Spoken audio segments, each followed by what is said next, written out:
Hello ஐயா முத்துராமன். கோவையில் தாங்க ஒரே இமெயில்னால என்ன ஆச்சுன்னா 3000 பேர் வேலையை பறி போன உள்ளது.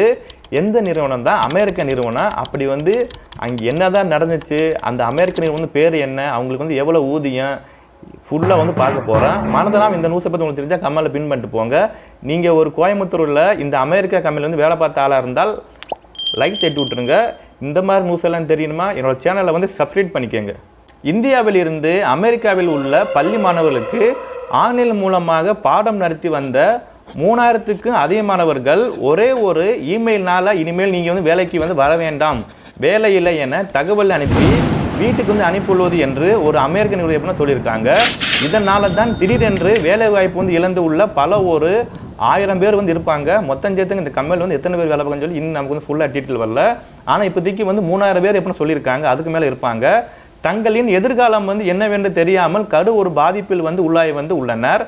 தொழிலாளர் நலத்துறையின் முயற்சியால் இவர்களுக்கு இறுதி மாத ஊதியமாக சம்பளம் மற்றும் தற்போது வழங்கப்பட்ட நிலையில் பணிக்கொடைனா இப்போ நீங்கள் ஒரு கம்பெனியில் 5 வருஷம் வேலை பார்த்து முடித்தோடனே அந்த கிராஜுவேட்னு சொல்லுவாங்க. நீங்கள் ரிட்டையர் ஆகும்போது அந்த 10 லட்சம் 5 லட்சங்க அந்த அமௌண்ட் எல்லாம் கொடுப்பாங்க. அதுதான் பணிப்படை அப்படின்னு சொல்லுவாங்க. அந்த பணிக்கொடை முழுதாக கிடைக்காம என்ற கேள்வி எழுந்துள்ளது.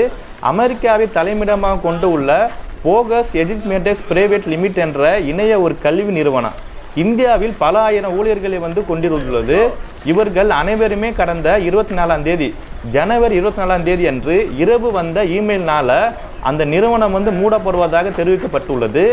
இந்த நிறுவனத்தினால் பணியாற்றும் ஊழியர்கள் 50%க்கும் சரி மேற்பட்டவர்கள் கோவையில் தான் பணியாற்றி வந்துள்ளனர்.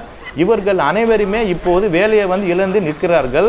அடுத்து என்ன பண்ண போகிறான்னு சொல்லிட்டு அவங்களுக்கு ஒரு ஐடியா இல்லை.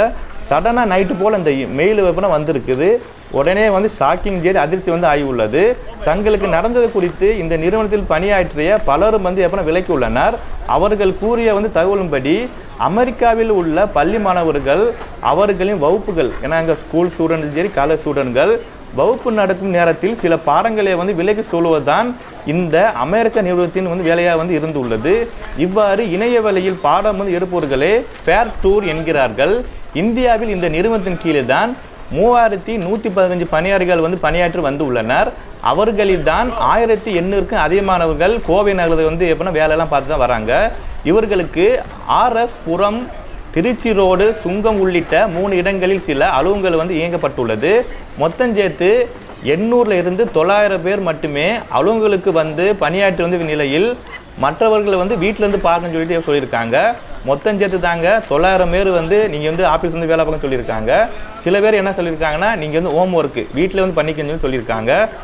ஊதியமாக அந்த சம்பளம் குறைஞ்சபட்சம் 18,000 ரூபாயிலிருந்து 1,00,000 லட்சம் வரை எப்படின்னா பெற்றுள்ளனர்.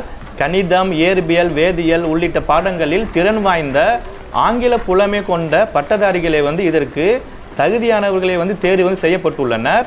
திடீரென்று வேலை பறிப்போனது குறித்து இந்த நிறுவனத்தின் ஊழியரான லோகேஷ் குமார் அவர் என்ன சொல்லியிருக்காருன்னா, இந்த வேலையை விஷயத்தை பற்றி இந்தியாவிலும் சரி கோவையில் தான் இந்த நிறுவனத்தில் அதிகமான ஊழியர்கள் லேபர்ஸ் பணியாற்றி வந்துள்ளனர். சென்னை, பெங்களூர் அலுவலகங்களை மூடிவிட்டு வீட்டிலிருந்து சரிங்களா நீங்கள் ஆஃபீஸை வர வேணாம், வீட்டிலேருந்து வேலையெல்லாம் செய்யுங்கன்னு சொல்லிவிட்டனர். நாங்கள் ஷேர் ராசஸ் என்ற மென்பொருள் வழியாகத்தான் கற்பித்தல் பணியை மேற்கொண்டோம்.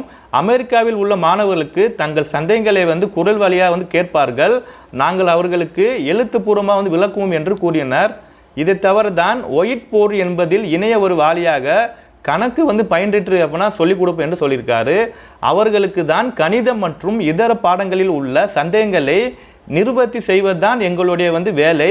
அந்த வேலைக்கேற்ப ஊதியம் வழங்கப்பட்டது என்று சொல்லியிருக்காரு.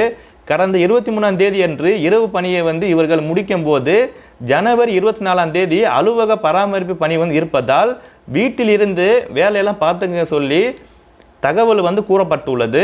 மறுநாள் தான் இந்த நிறுவனத்தின் தலைமை செயல் நிர்வாகியிடம் இருந்து வந்த ஒரு மெயில் நிறுவனம் மூடப்படுவதாக தெரிவித்துள்ளது. அது குறித்து பேசிய லோகேஷ் குமார், நிறுவனத்தின் முதலீடு செய்வதற்கு யாரும் தயாராக இல்லை. கடந்த 6 மாதங்களாக தங்களின் பணித்திறனை ஆய்வு செய்வதில் தங்களின் பணியில் திருப்தி இல்லை என்று 2 தகவல் மட்டுமே அந்த மெயில் மூலம் தெரிவிக்கப்பட்டுள்ளது. எல்லாருக்கும் ஒரே மாதிரியான தகவல் தான் இடம் பெற்றுள்ளது. இந்த மெயில் வந்த சிறிது நேரத்தில் நாங்கள் தொடர்பில் இருந்த பணி செய்வதற்கான வழங்கப்பட்டிருந்த அனைத்து இமெயில்களும் சரி மூடப்பட்டுள்ளது. பாஸ்வேர்டு வந்து கொடுத்தாலும் அவற்றை வந்து ஓப்பன் வந்து ஆகவில்லை, மொத்தமாக வந்து க்ளோஸ் பண்ணியிருக்காங்க போல் அந்த நிறுவனம். கடந்த ஜனவரி 24ஆம் தேதி வெள்ளிக்கிழமை அன்று இந்த மெயில் எப்போ வந்து உள்ளது. வழக்கமாக சனிக்கிழமை சரி ஞாயிற்றுக்கிழமை வந்து விடுமுறை வந்து என்பதால் அனைத்து ஊழியர்களுக்கும் ஜனவரி 27 திங்கட்கிழமை என்று அலுவலகத்துக்கு எப்போ சென்று உள்ளனர். ஆனால் அந்த ஆபீஸ்கள் வந்து அனைத்து வந்து மூடப்பட்டுள்ளது. இதனால் அனைத்து ஊழியர்களுக்கும் ஒன்று சேர்ந்து முடிவெடுத்து கோவை பாலசுந்தர சாலையில் தொழிலாளர் நலத்துறை அலுவலகத்தில் வந்து எல்லா பேருமே சேர்ந்து போராட்டம் மேலே எப்போ பண்ணிட்டு தான் வந்தாங்க. இவர்களுக்கு ஆதரவாக CIDU இந்திய மாணவர் சங்க நிறுவனங்கள் வந்து அங்கே சேர்த்து எப்போ குவிந்து வந்து உள்ளனர். அதன் பின்னு தான் தொழிலாளர் நலத்துறை சார்பில் போகஸ் எஜுஸ்மேட் நிறுவனத்தின் கோவை நிர்வாகிகள் சிலரை தொடர்பு கொண்டு உள்ளனர். நிறுவனத்தின் சார்பில் நிரஞ்சன் குமார் என்பவர் எப்போ வந்து உள்ளனர். அவருடன் உதவியுடன் நிறுவனத்தின் தலைமை நிர்வாகியிடம் தொழிலாளர் நலத்துறை உதவி ஆணையர் ராஜ்குமார் வந்து பேசியுள்ளனர்.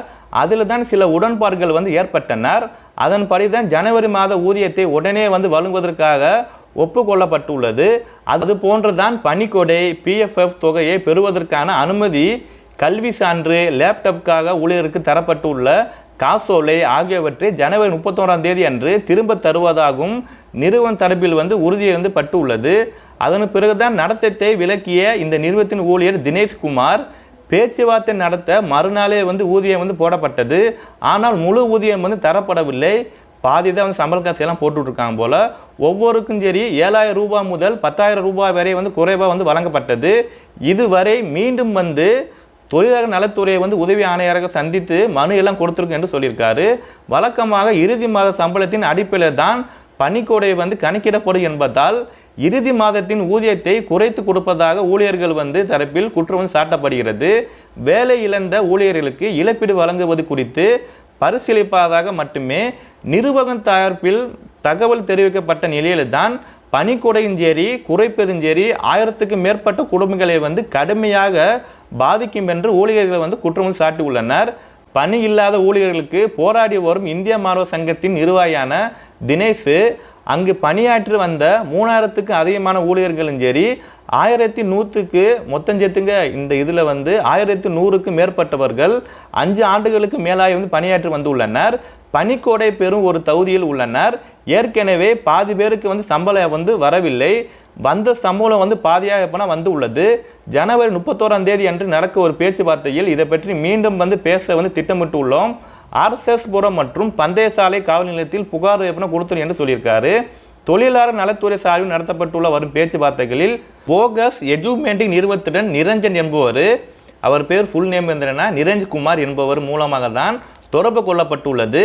தனக்கே கடந்த ஒரு மாத ஒரு சம்பளம் வந்து தரவில்லை என்று சொல்லியிருக்காரு. கோவையில் வசிப்பதால் இங்குள்ள ஊழியர்களுக்கு ஆதரவாக நான் வந்து நடந்து கொள்வதாக கருதி கடந்த 2 நாட்களால் தன்னுடைய தொடர்பின் சரி நிறுவனம் சரி துண்டித்து விட்டதாக வந்து தெரிவித்து வந்து உள்ளனர். நான் இந்த நிறுவனத்தில் உதவி துணைத் தலைவராக வந்து இருக்கிறேன். என்னுடைய வேலைஞ்சேரி பாடங்களை வந்து நிர்ணயிக்கும் வகுப்பு எடுப்பதற்கான தகவல்களை வந்து திருட்டுவது தான் என்னோட வேலை. அத்துடன் வாடிக்கையாளரும் சரி அனுபவங்களை பெற்று அதற்கேற்ப ஒரு மாற்றுகளை வந்து செய்ய வேண்டும். அமெரிக்காவில் நிறுவனத்துக்காக பணியாளர்களிடம் தகவல் பெற்று அதற்கேற்ப டியூட்டிகளை வந்து தயார் செய்யும் பணியை செய்து வந்துள்ளனர். நிர்வாகத்தில் தலையிட எனக்கு எந்த ஒரு அதிகாரம் வந்து இல்லை. எனக்கு இன்னும் வந்து ஊதியம் வந்து வழங்கப்படவில்லை என்று நிரஞ்சன் குமார் வந்து கூறியுள்ளனர். ஊழியருக்கு பணிக்கொடையை வந்து குறைப்பதாக இறுதி மாத ஊதியத்தை வந்து குறைத்து தந்திருப்பதாக வந்து கூறப்படும் குற்றச்சாட்டை வந்து அவர் வந்து மறுத்துள்ளனர். கடந்த மாதத்தில் தான் என்னன்னா 24 நாட்கள் மட்டும்தான் பணியில் வந்து இருந்ததால் அந்த நாட்களுடைய ஊதியம் மட்டுமே தரப்படுகிறது என்று கூறி வந்து உள்ளனர். மேலும் அதற்கு தான் நிறுவனம் சரி ஒப்புக்கொண்டது என்று தகவலையும் வந்து அவர் வந்து பகிர்ந்து வந்து கொண்டு உள்ளனர். தற்போது நிறுவன தரப்பில் பெங்களூரில் உள்ள நிறுவன இயக்குனர் ஜேசர் தான் பேசி வருவதாகவும் அவரும் தகவல் வந்து தெரிவித்து வந்து உள்ளனர். இந்த நிறுவனத்தில் தான் லாபம் தான் இயங்கி வந்து வந்ததாகவும் கடந்த 2022ஆம் ஆண்டில் ஆல்பின் இன்ஸ்பெக்ஷன் என்ற முதலீடு நிறுவனம் இதில் தான் 100 கோடி ரூபாய் முதலீடு செய்த பின்னர் தான் லேபாப் மற்றும் ஆள் குறைப்பு ஊதிய குறைப்பு போன்றவற்றை நடத்தியிருப்பதாகவும் கூறுகிறாரு. இதில் பயிற்சியாக வந்து பணியாற்றவர் தான் தினேஷ்குமார் அவர் வந்து சொல்லியிருக்காரு. லாபத்தை மட்டுமே பார்க்கும் முதலீட்டு நிறுவனம் இந்த நிறுவனத்தில் செலவு வந்து அதிகமாக இருப்பதாக கருதி உள்ளது. இந்த நிறுவனம் முதலீடு வந்து செய்யவும் தயாராக வந்து இல்லை என்று தெரிந்ததுமே வேறு ஒரு முதலீட்டு நிறுவனத்தை வந்து பிடித்திருக்க வேண்டும். இப்போது நிறுவனம் வந்து மூடிப்பட்டிருக்க தலைமை வந்து நிர்வாகியிடம் வந்து தவறான ஒரு அணுகுமுறை தான் வந்து காரணம். ஏன்னா அந்த நிறுவனங்க முதலீடு தரவில்லை என்றால் வேறொரு நிறுவனம் பிடிக்குன்னு சொல்லிட்டு சில பேர் எப்படி சொல்லிட்டு வராங்க. தற்போது உள்ள நிலையில் நிறுவனம் தரப்பில் யாரிடம் வந்து இதை பற்றி வந்து பேசுவதற்கான தெரியவில்லை என்று நிரஞ்சன் குமார் வந்து தெரிவித்து வந்து உள்ளனர். அமெரிக்காவில் கல்வி சார்ந்த பயிற்சிகள் மற்றும் விளக்கங்களை வந்து பெறுவதற்கு ஏராளமான மாணவர்கள் வந்து பதிவு செய்து காத்திருப்பதாக தெரிவித்துள்ள நிரஞ்சன் குமார் என்பவர் அங்கே இருக்கும் தேவைக்கு ஏற்ப இந்தியாவில் மனித வளம் இருப்பதாக வந்து கூறுகிறார். இந்த நிறுவனத்தை மீட்க வந்து முடியாமல் விட்டாலும் எதிர்காலத்தில் வேறு நிறுவனங்கள் வந்து இந்த ஊழியர்கள் வேலை கிடைக்க வந்து வாய்ப்பு உள்ளதாக வந்து நம்பிக்கை வந்து தெரிவித்து வந்து உள்ளனர். அமெரிக்காவின் அதிபராக வந்து ட்ரம்ப் பொறுப்பேற்ற பிறகுதான் அங்கு எடுக்கப்பட்டுள்ள கொள்கை முடிவின்படி இந்த நிறுவனத்திற்கான முதலீடு வந்து கிடைக்காமல் மூடப்பட்டதாக சமூக வலைத்தளத்தில் ஒரு விவாதங்களை வந்து முன்வைக்கப்படுகிறது. ஆனால் இந்த கருத்தை தான் நிறுவன தரப்பில் பேசியவர்களுக்கும் வெளிநாட்டு கல்வி வந்து நிறுவனங்களை வந்து பணியாற்றும் நிர்வாகிகளுக்கும் மறுக்கின்றார்கள். பெயர் குறிப்பிடாத நபர், ஏன்னாங்க அவர் வந்து பேர் வந்து ரிலீஸ் பண்ணலை. அவர் வந்து என்ன சொல்லியிருக்காருன்னா, அவர் வந்து என்ன டிபார்ட்மெண்ட் வேலை பார்க்குறாருன்னா தகவல் தொழில்நுட்பத்துறை வேளாண் நிறுவனத்தில் வந்து பணியாற்றி வரும் மூத்த நிர்வாகி ஒருவர். அமெரிக்காவில் இருக்கும் முதலீட்டு நிறுவனங்கள் ஒரு இலக்கை வைத்து தான் அந்த லாபத்தை வந்து நோக்கி பயணிக்கிறார் என்று சொல்லியிருக்காரு. மேலும் அவர் இந்த நிறுவனத்தில் செய்த முதலீட்டிற்கு ஏற்ற லாபம் வந்து இல்லாமல் அந்த நிறுவனம் வந்து பாதிக்கப்படலாம். அங்கேயே முதலீடு செய்வதற்கான ஏராளமான தொழில்கள் வந்து இருக்கின்றது. அந்த தொழில்களை வந்து மேம்படுத்த முதலீட்டுகளை வந்து தேவையை வந்து அதிகமாக வந்து உள்ளது. அதனால தான் இந்த நிறுவனத்திற்கான முதலீடு வந்து மறுக்கப்பட்டிருக்கலாம் என்று சொல்லியிருக்காரு. இதற்கும் சரி அமெரிக்காவுக்கும் சரி புதிய ஒரு அரசு வந்து எடுத்துள்ள கொள்கை முடிவுகளுக்கு எந்த தொடர்பு இல்லை என்று சொல்லியிருக்காரு.